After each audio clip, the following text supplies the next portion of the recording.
What is up, everybody? Joe Everest, the fence expert. This is the second installment of a series where we're going to start talking a little bit about, or maybe a lot about, the world of rental fencing, temporary fencing rental divisions, etc. How can we get you renting fence and getting all that sweet recurring revenue? We talked about a little bit last video about all of the high points, why you should get involved with rental fencing, why ultimately we got involved. This video is going to talk about the essentials. So if you've decided that this is for you, or maybe you're just a little bit further down that path and you're curious what these startup costs look like, well, good news. We're going to get into it in this video here in just a second. Guys, before we dig into it, I want to give a huge shout out to Sanco Safety Marketplace, who's making this series happen. Sanco is your one-stop shop for everything temporary fencing. 6 foot, 8 foot tall panels, no problem. 10 or 12 foot wide panels, you bet, they've got it. They've got chain link mesh covered panels, they've got welded wire panels, they've got the feet, the wind braces, all the accessories you could ever want to start a temporary fencing division of your company.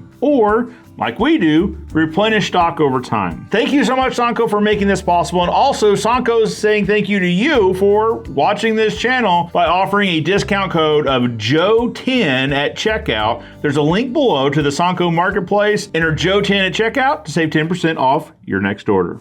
All right, guys, everyone's beginning essential material list is going to look a little bit different. But what I tried to do is sit down and pencil out, if we were going to start all over, if we set up shop in a different city that we couldn't pull from the inventory we've got here, what would an essential kit look like for renting temporary fence? We looked at past projects, duration of projects, that sort of thing. And I think if I were to start over, I would start with about 3,000 foot of temporary fencing. The reason being, it's 2 to 3 good-sized projects, or 5, 6, 7 smaller projects, or more likely a mixture of both. Typically, we'll see larger projects in the 1,000 to 1,500 feet. More often than not, we see a lot of 5, 6, 700 foot laydown areas. The 1,000 plus feet are typically perimeter fencing or fencing off a large segment of a remodel, that sort of thing. You very well could get into larger projects. You would then bid those according to having to buy more materials maybe. But I think 3,000 is a good starting point for this particular list. To break down the numbers, I've actually priced this out 2 ways. One, if you were to buy each panel, stand, clamp individually, but then also Sanco Worldwide offers a product kit where you can buy a whole kit of the panel, stand, and clamp together for a reduced per panel price. We're going to look at both of them. You're going to want to know both prices, the individual and the kit price, mainly due to the fact that you're going to want to know what your replacement cost is for the panels, the stands, the clamps, the whole kit and caboodle. All right, starting off, if we've got 3,000 feet, we're going to need 300 10-foot panels. Now, in our market, 6-foot tall panels are the majority, the vast majority of what we provide. There's a few projects that require 8-foot. We typically bid those on a case-by-case basis. So if we're getting started, I'd likely only bring in 6-foot tall, pass on the 8-foot tall projects until I was ready to invest in those materials. 300 6-foot by 10-foot panels. Woven chain link wire is fine. It's easy to repair over time. You're going to have trucks back into these panels. You're going to have contractors snag equipment on them. You're going to get that chain link damaged over time. It's much easier to bring a panel in and either strip all the fabric off or just repair a piece of the fabric. The alternative is a welded wire system. Sanco also offers those. They're more robust. We like using them because they're lighter yet stronger, but if I was starting over, ease of repair would probably be a big priority for me, so I would use the chain link wire panels over the welded wire panels. Now, if you're buying these panels, you'd be at about $105 each, according to Sanco's public pricing on their website. Now, I have a feeling if you were to set up a contractor's account, you can probably work a little bit better pricing out with them directly, but for this, we're using what prices are available publicly. $105 a panel, 300 panels. Next up would be your standard metal tube stands. Very basic. They get the job done. They don't have any weight to them, but they do offer a level of stability. Now, if I were buying these, I would buy 350 of the stands. 300 panels, you're going to need a few extras extra depending on how the panels are configured. A lot of times the corners don't meet up exactly. Maybe you have some overlap. Maybe you have a lot of starting and stopping. And these panels are going to get damaged. They're going to get run over. Panels are going to get backed into. The feet are somewhat of a consumable item. We always have vastly more feet than we have panels because we go through them a lot. So if I were buying 300 panels, I'd buy 350 feet to accommodate for varying layouts, but also knowing that I can have a few on hand to replace as needed. Now these stands on Sunco's website, $30 a stand times 350 stands. Now don't worry, I'm going to tally all this up for you at the end. Don't break out your calculators just yet, or do. If we have 350 stands, I would likely go ahead and order 350 clamps. For whatever reason, these clamps walk off. I don't know what they're used for. I don't know where they go, but we'll set up a whole project. We always document the project as part of our process of one, showing how many panels are out there, the general condition of the panels, etc. We know the clamps start off their life at this project. For whatever reason, they wander. So 350 panel clamps to have some extra on hand, and sometimes you might need to double clamp panels if it's on a hillside and maybe a foot isn't a good option. Anyway, have some extra on hand. They're about $5 for the panel clamp and bolts from Sunco's website. Now, lastly, you're going to want some sort of stability. Contractors are always putting on some sort of privacy screening, banners, signs, all sorts of stuff, where these are very susceptible to wind. You want some stability on them, or else you're going to get a lot of callbacks to come set these panels back up. So have some panel braces. If we have 300 panels, I figure every 3 to 4 panels, depending on the layout. So I'd bring in 100 of the braces. Those are $30 each.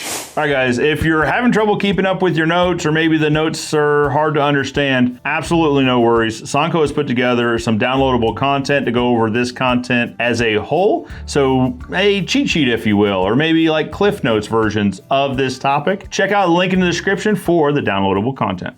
All right, for those of you keeping track at home, or specifically probably the ones that aren't keeping track at home, the grand total if you're buying all of these individually is $46,750. But like I said, on Sunco's website, they do show that they sell panel kits, which is the panel, the basic pipe stand, and a panel clamp. So let's look at what these numbers would look like if we're buying the kit and then supplementing with additional stands and clamps, because again, we know they're either going to get lost or damaged. All right, so if we're buying this as a kit, Sunco actually sells a kit. There's 300 panels of 6 foot tall, 10 foot wide panels. That's $32,700. That's 300 panels, 300 clamps. Now, in addition to the 300 panels, we would also want to add on 50 feet, 50 clamps, and 100 of the braces, which brings our total to $37,450. Quite the savings when you're buying it as a kit. Now, I hear you. Let's talk about the panel braces for just a second. A lot of companies will weight or brace their panels and feet differently based on their experience. Sometimes you'll see companies use these panel braces. They're pretty convenient. They bolt right on the panel. You can weight the brace down and you're done. Some people will weight the feet. They'll put a sandbag or a cinder block on either side of the foot. Also a very good option. A little less aesthetically pleasing, so probably depends on your project. Now, one thing I've seen contractors do also is they'll take an additional panel, every 3 or 4 panels,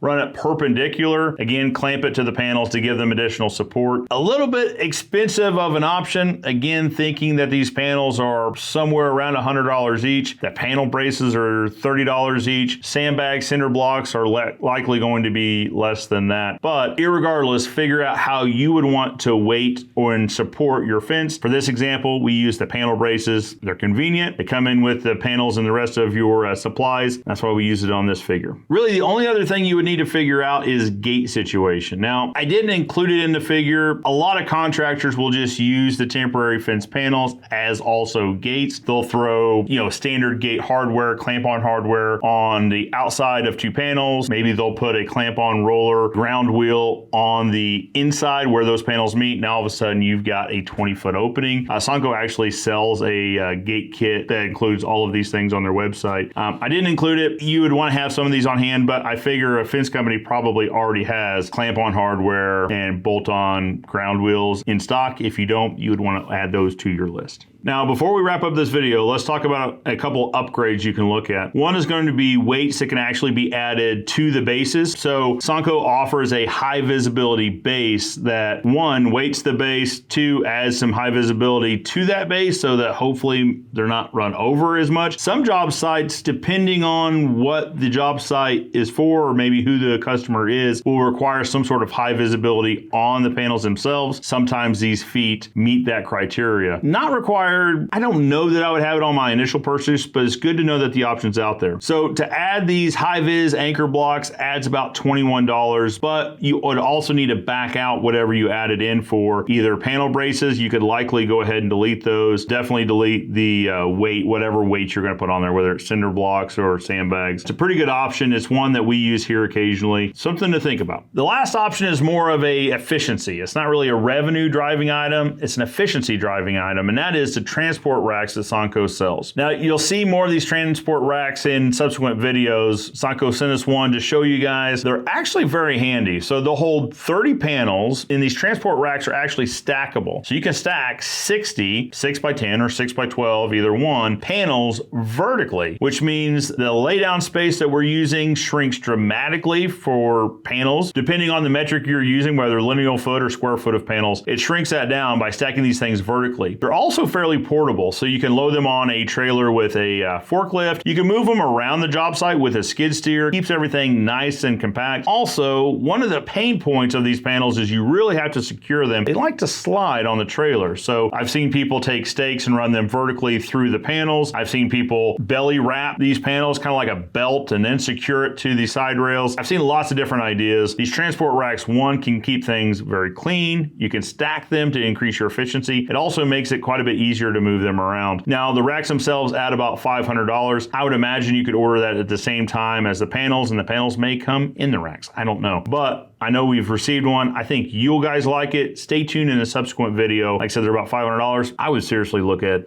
buying one or two of those things. All right, guys, to wrap it up, if I were to start over, or if I were to start a fence company somewhere where I couldn't draw inventory from this slot, I would start with about 3,000 feet of panels, 300 10-foot panels, panel stands, braces, clamps. $37,450 gets that whole kit started. In subsequent videos, we're going to talk about pricing, so how to recoup some of that money in a way that absolutely understands that we're not setting prices, we're not violating Sherman Act or any of that. But to get started, $37,450. Stay tuned in subsequent videos where we talk about pricing and the best way to try to get that money back and grow that investment moving forward. Let me know what you guys think about today's video. What would you have in your essential kit? What do you think I've left out? What do I have in there that maybe you would leave out? I always love interacting with you guys in the comments below. Again, Joe Everest, the fence expert, reminding you that good fences make good neighbors, and I'll see you next time.